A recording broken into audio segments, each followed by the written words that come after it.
প্রিয় দেশবাসী, আপনারা জানেন বিপ্লবী ছাত্র জনতা জাতির এই ক্রান্তি লগ্নে আমাকে এক গুরু দায়িত্ব অর্পণ করেছে। তারা নতুন এক বাংলাদেশ গড়তে চায়। নতুন প্রজন্মের এই গভীর আকাঙ্ক্ষাকে বাস্তবে রূপ দেওয়ার সংগ্রামে আমি একজন সহযোদ্ধা হিসেবে তাদের সঙ্গে যোগ দিয়েছি। দেশের সকল বয়সের, সকল পেশার, সকল মতের, সকল ধর্মের সবাইকে বিনা দ্বিধায় এই সংগ্রামে যোগ দেওয়ার আহ্বান জানাচ্ছি। প্রিয় দেশবাসী, লক্ষ লক্ষ শহীদের রক্তের বিনিময়ে এবং লক্ষ লক্ষ মা বোনের আত্মদানের বিনিময়ে যে বাংলাদেশ আমরা পেয়েছিলাম তা ফেসিবাদ এবং স্বৈরাচারের হাতে ধ্বংস হয়ে গেছে। আপনারা দেখেছেন আমাদের প্রতিটি প্রতিষ্ঠানকে তারা কিভাবে শেষ করেছে। দেশের রন্ধ্রে রন্ধ্রে ঢুকে গেছে দুর্নীতি। এমন এক দেশে আমাদের দেশ রূপান্তরিত হয়েছে যেখানে স্বৈরাচারের পিয়নও দুর্নীতির মাধ্যমে 400 কোটি টাকার সম্পদ করার মতো অকল্পনীয় কাজ করে গেছে নির্বিবাদে। শিক্ষা খাতকে পঙ্গু করে দিয়েছে। ব্যাংকিং ও শেয়ার বাজার খাতে লুটপাট, প্রকল্প ব্যয়ে বিশ্ব রেকর্ড, অবাধ সম্পদ পাচার, আইন শৃঙ্খলা রক্ষাকারী সংস্থাকে নিজ দলের পুতুলে রূপান্তর, বাক স্বাধীনতা হরণ, মানবাধিকার হরণ, এসবই হিমশৈলের অগ্রভাগ মাত্র। ক্ষমতা কুক্ষিগত করতে ফ্যাসিবাদী সরকার খর্ব করেছে জনগণের সাংবিধানিক ক্ষমতা ও অধিকার। দুঃশাসন, দুর্নীতি, অন্যায়, অবিচার, নিপীড়ন, বিচারের নামে প্রহসনের মাধ্যমে জনসুরক্ষা বিপন্ন করেছে। জনগণকে নির্যাতন, বঞ্চনা ও বৈষম্যের মুখোমুখি দাঁড় করিয়ে দিয়েছে। নতুন প্রজন্মের মানুষ সহ কোটি কোটি মানুষের ভোটাধিকারকে বছরের পর বছর হরণ করেছে।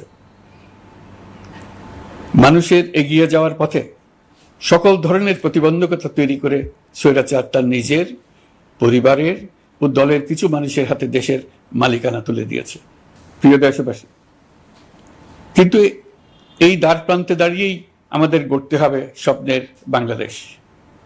বৈষম্যহীন, শোষণহীন, কল্যাণময় এবং মুক্ত বাতাসের রাষ্ট্রের যে স্বপ্ন নিয়ে ছাত্র জনতা আন্দোলনে ঝাঁপিয়ে পড়েছিল, আমি তাদের সেই স্বপ্ন পূরণে অঙ্গীকারবদ্ধ। আপনাদের সবাইকে এই শুভলগ্নে তাদের স্বপ্ন পূরণে সমস্ত শক্তি নিয়ে এগিয়ে আসার আহ্বান জানাচ্ছি। তাদের স্বপ্ন আমাদের স্বপ্ন। জাতীয় জীবনে তরুণরা একটা মহা সুযোগ সৃষ্টি করে দিয়েছে। আমরা সবাইকে সুযোগ ব্যবহার করার কাজে এগিয়ে আসতে আহ্বান জানাচ্ছি। গণরোষের মুখে ফেসিবাদী সরকার প্রধান দেশ ত্যাগ করার পর আমরা এমন একটি দেশ গড়তে চাই যেখানে প্রতিটি নাগরিকের মানবাধিকার থাকবে পুরোপুরি সুরক্ষিত। আমাদের লক্ষ্য একটাই, উদার, গণতান্ত্রিক, বৈষম্যহীন, অসাম্প্রদায়িক বাংলাদেশ। আমরা এক পরিবার, আমাদের এক লক্ষ্য। কোনো ভেদাভেদ যেন আমাদের স্বপ্নকে ব্যাহত করতে না পারে, সেজন্য আমরা প্রতিজ্ঞাবদ্ধ। বর্তমান সরকারের দায়িত্ব গ্রহণের মাত্র 2 সপ্তাহ শেষ হলো।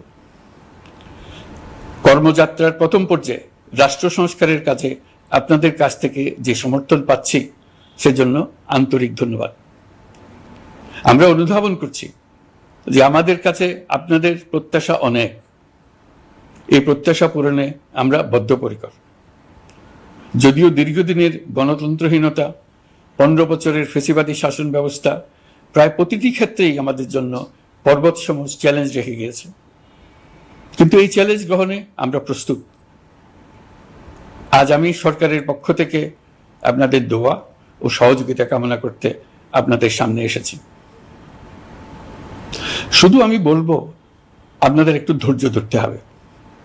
এখনই সব দাবি পূরণ করার জন্য জোর করা, প্রতিষ্ঠানে ঢুকে ব্যক্তিবিশেষকে হুমকির মধ্যে ফেলা, মামলা গ্রহণের জন্য চাপ সৃষ্টি করা, বিচারের জন্য গ্রেফতারকৃত ব্যক্তিকে আদালতে হামলা করে আগেই এক ধরনের বিচার করে ফেলার যে প্রবণতা, তা থেকে বের হতে হবে।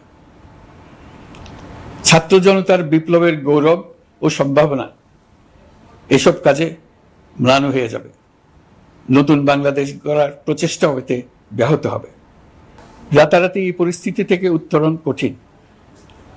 নড়বড়ে এক কাঠামো, আমি বরং বলবো জনস্বার্থের বিপরীতমুখী এক কাঠামোর উপর দাঁড়িয়ে আমাদেরকে দেশ পুনর্গঠনের কাজে হাত দিতে হয়েছে। আমরা এখান থেকেই বাংলাদেশকে এমনভাবে করতে চাই যেন এদেশে জনগণই সত্যিকার অর্থে সকল ক্ষমতার উৎস হয়, বিশ্ব দরবারে একটি মানবিক ও কল্যাণকর রাষ্ট্র হিসেবে সমাদৃত হয়। তরুণ প্রজন্ম, শিক্ষার্থী ও জনতার আত্মত্যাগের প্রতি সম্মান জানাতে রাষ্ট্র সংস্কারের কাজে সফল আমাদের হতেই হবে, এর আর কোনো বিকল্প নেই। প্রিয় দেশবাসী, আপনারা ইতোমধ্যে জেনেছেন জুলাই আগস্ট মাসে গণ অভ্যুত্থানে বল প্রয়োগ ও হতাহতের যে দুঃসহ ঘটনা ঘটানো হয়েছে তার স্বচ্ছ তদন্ত করতে জাতিসংঘের মানবাধিকার কমিশনের প্রধানকে বাংলাদেশে এসে তাদের তদন্ত শুরু করতে আমরা আমন্ত্রণ জানিয়েছি। তদন্তের এই প্রক্রিয়া এই সপ্তাহে শুরু হবে। তাদের প্রথম দল ইতিমধ্যে এসে গেছে। আমরা ইতিমধ্যে ছাত্র জনতার বিপ্লবকে নস্যাৎ করতে যে শত শত মিথ্যা ও হয়রানিমূলক মামলা দায়ের করা হয়েছিল তার অধিকাংশ প্রত্যাহার করেছি এবং আটক ছাত্র জনতার মুক্তি লাভের ব্যবস্থা করেছে। পর্যায়ক্রমে মিথ্যা ও গায়েবী সকল মামলার ক্ষেত্রে অনুরূপ ব্যবস্থা গ্রহণ করে মানুষকে দুঃসহ ভোগান্তি থেকে মুক্ত করা হবে। ন্যায় বিচার নিশ্চিত করতে গণ অভ্যুত্থানের সকল শহীদ পরিবারকে পুনর্বাসন করবে। সকল আহত শিক্ষার্থী ও জনতার চিকিৎসার সম্পূর্ণ ব্যয় সরকার বহন করবে। সেই লক্ষ্যে স্বাস্থ্য মন্ত্রণালয়ের নেতৃত্বে উপদেষ্টা পরিষদে বৈষম্য বিরোধী ছাত্র আন্দোলনের প্রতিনিধিত্বকারী 2 জন উপদেষ্টার সহায়তায় একটা পূর্ণাঙ্গ তালিকা প্রস্তুত করা হচ্ছে। এই কার্যক্রমের জন্য এবং গণ অভ্যুত্থানের শহীদদের স্মৃতি ধরে রাখতে সরকার অতি দ্রুত জুলাই গণহত্যা স্মৃতি ফাউন্ডেশন নামে একটি ফাউন্ডেশন প্রতিষ্ঠা করার প্রক্রিয়া শেষ পর্যায়ে এনেছে। আপনাদের সবার এবং বিদেশে অবস্থানরত ভাই বোনদের অনুদান এই প্রতিষ্ঠানে পাঠানোর জন্য অনুরোধ করছি। আমি ব্যক্তিগতভাবে এই প্রতিষ্ঠানের চেয়ারম্যানের পদ গ্রহণ করেছি। প্রিয় দেশবাসী, আপনারা লক্ষ্য করেছেন দায়িত্ব গ্রহণ করেই আমাদেরকে আইন শৃঙ্খলা অঙ্গনে অস্থির পরিস্থিতি সামাল দিতে হয়েছে।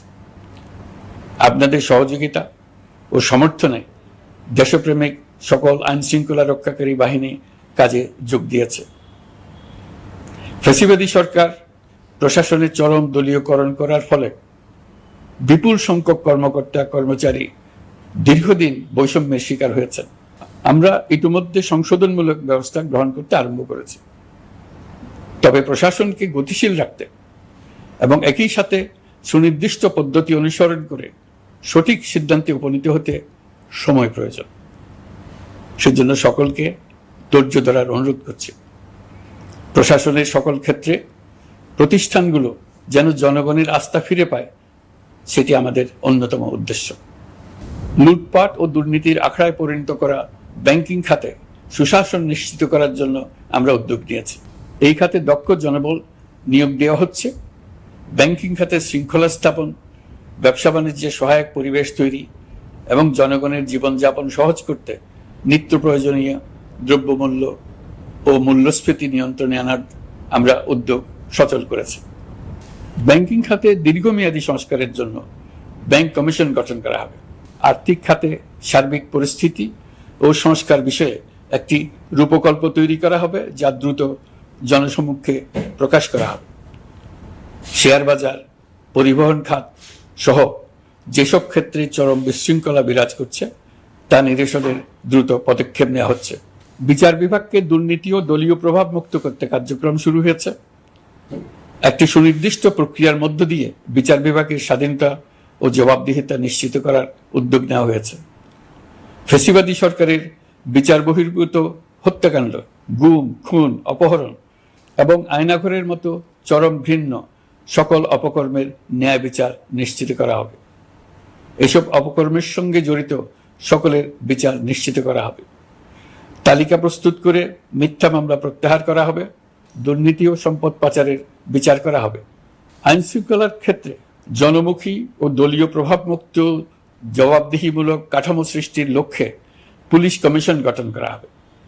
জাতিসংঘের তদন্ত প্রতিবেদন, দায়িত্বপ্রাপ্ত সকল সংস্থা ও জনগণের সাথে মত বিনিময়ের মাধ্যমে কমিশনের নেতৃত্বে প্রয়োজনীয় সংস্কার করা হবে।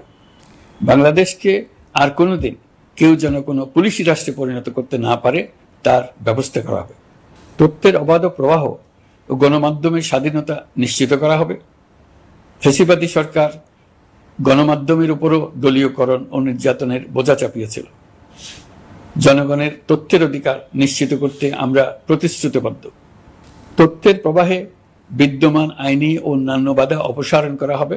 মত প্রকাশের স্বাধীনতা বাধাগ্রস্ত করে এমন সব আইনের নিপীড়নমূলক ধারা সংশোধন করা হবে। ইতিমধ্যে এই ধরনের আইনগুলো চিহ্নিত করে এই প্রক্রিয়া শুরু করা হয়েছে। বিদেশি সংবাদকর্মীদের এদেশে আসার পর যে অলিখিত নিষেধাজ্ঞা ছিল, ইতিমধ্যে আমরা তা তুলে নিয়েছি। বিদেশি সাংবাদিকদের দ্রুত ভিসা দিতে সংশ্লিষ্ট কর্মকর্তাদের নির্দেশ দেওয়া হয়েছে। আমরা আশা করি পরিবর্তিত পরিস্থিতিতে গণমাধ্যম কর্মীরা নিরপেক্ষ সাংবাদিকতা চালিয়ে যাবেন। শিক্ষাক্ষেত্রে চরম নৈরাজ্য প্রতিষ্ঠিত করে গেছে বিগত সরকার। আমরা তার পূর্ণাঙ্গ সংস্কারের উদ্যোগ নেব। এটা আমাদের অন্যতম অগ্রাধিকার। আপনারা জানেন, দায়িত্ব গ্রহণের পর দ্রুততম সময়ের মধ্যে সকল শিক্ষা প্রতিষ্ঠান খুলে দেওয়া হয়েছে। শিক্ষার্থীদের জন্য সৃজনশীল, নিরাপদ ও ভীতিমুক্ত পরিবেশ নিশ্চিত করা আমাদের অঙ্গীকার। একই সাথে পাঠ্যক্রমকে যুগোপযোগী করার কাজও দ্রুত শুরু করা হবে। গণতন্ত্রকে সুসংহত করতে স্থানীয় সরকার প্রতিষ্ঠানগুলোকে শক্তিশালী করা হবে এবং ক্ষমতার বিকেন্দ্রীকরণ নিশ্চিত করা হবে। ছাত্র জনতার গণঅভ্যুত্থানকে সফল পরিণতি দিতে প্রশাসন, বিচার বিভাগ, নির্বাচন কমিশন ও নির্বাচনী ব্যবস্থা, আইন শৃঙ্খলা খাত এবং তথ্য প্রবাহে প্রয়োজনীয় সংস্কার সম্পূর্ণ করে অবাধ ও সুষ্ঠু অংশগ্রহণমূলক নির্বাচন আয়োজন করা হবে। এর লক্ষ্য হবে দুর্নীতি, লুটপাট, গণহত্যার বিরুদ্ধে একটি জবাবদিহিতামূলক রাজনৈতিক বন্দোবস্তের সূচনা। বর্তমান সরকার দুর্নীতির বিরুদ্ধে স্পষ্ট অবস্থান গ্রহণ করেছে। আমাদের সকল উপদেষ্টা দ্রুততম সময়ের মধ্যে তাদের সম্পদের বিবরণ প্রকাশ করবেন। পর্যায়ক্রমে এটা সকল সরকারি কর্মকর্তাদের ক্ষেত্রেও নিয়মিত এবং বাধ্যতামূলক করা হবে। রাষ্ট্রীয় পর্যায়ে দুর্নীতির বিরুদ্ধে ব্যবস্থা গ্রহণে সংবিধানের ৭৭ অনুচ্ছেদে প্রতিশ্রুত ন্যায়পাল নিয়োগে অধ্যাদেশ প্রণয়ন করা হবে। এবার কৃষি খাতের কথা একটু বলে। কৃষি নির্ভর বাংলাদেশে কৃষকের স্বার্থ যেন সুরক্ষিত থাকে, কৃষক যেন তার উৎপাদিত পণ্যের ন্যায্য মূল্য পায়, তা নিশ্চিত করা হবে। প্রবাসী শ্রমিকরা যেভাবে বৈষম্য বিরোধী ছাত্র জনতার আন্দোলনকে সমর্থন দিয়েছে, মুক্তিকামী জনগণ তা কৃতজ্ঞ চিত্তে স্মরণ করে। তাদের প্রতি সকল পর্যায়ে সম্মানজনক আচরণ নিশ্চিত করা হবে। বাংলাদেশের স্বাস্থ্য খাত অন্যতম দুর্নীতিগ্রস্ত খাত। জনগণের জন্য পর্যাপ্ত স্বাস্থ্যসেবা নিশ্চিত করার লক্ষ্যে স্বাস্থ্য খাতে প্রয়োজনীয় সংস্কার করা হবে। এই খাতে সংশ্লিষ্ট সকলকে জবাবদিহিতার আওতায় আনা হবে।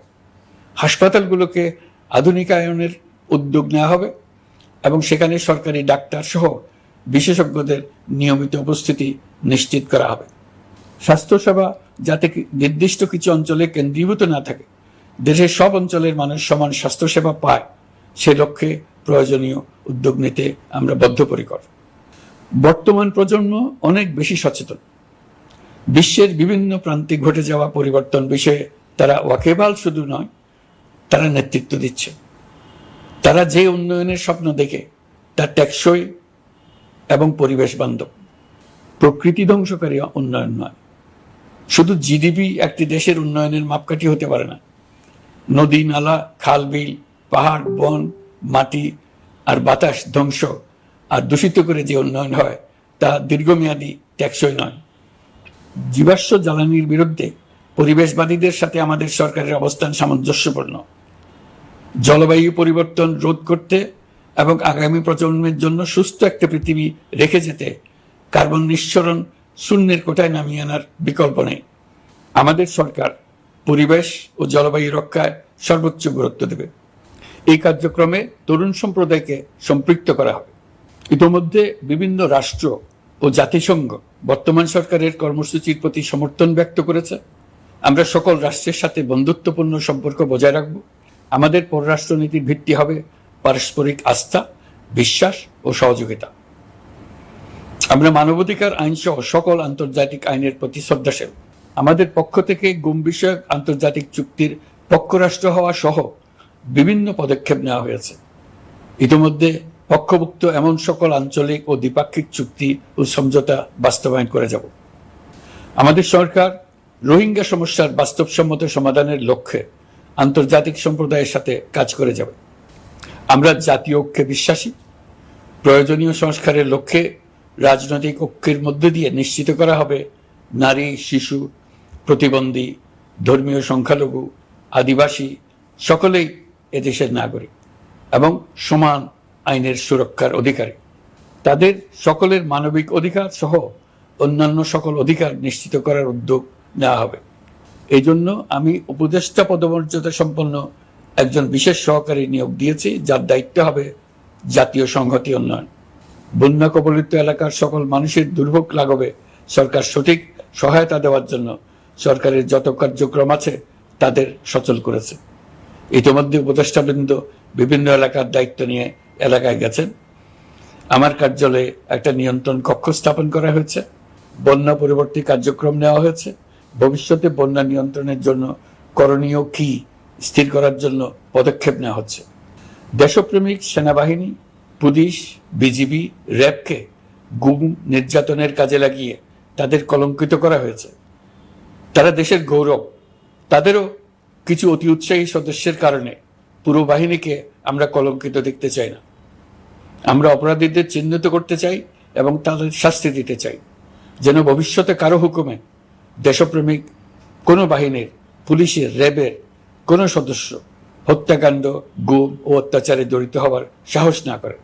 তাদের কাছে হুকুম যত বড় কর্তৃপক্ষের কাছ থেকে আসুক না কেন, তারা তা উপেক্ষা করবে।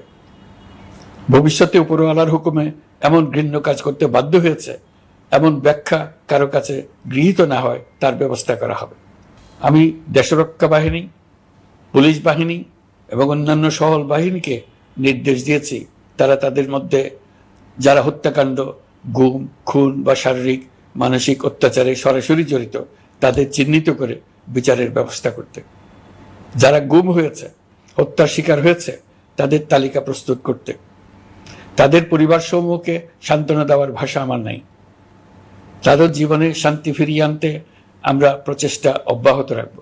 আমি সকল দেশরক্ষা বাহিনী ও আইনশৃঙ্খলা বাহিনীকে তাদের উপর জনগণের সম্পূর্ণ আস্থা ফিরিয়ে আনতে সকল পদক্ষেপ গ্রহণ করতে নির্দেশ দিয়েছি। গত 15 বছরের দুর্নীতি, অর্থ পাচার ও জনস্বার্থ বিরোধী চুক্তি স্বাক্ষর, প্রকল্পের নামে লুটপাট ইত্যাদি তথ্য নিয়ে একটি শ্বেতপত্র প্রণয়নের জন্য আমি ইতিমধ্যে একটি কমিটি গঠন করেছি।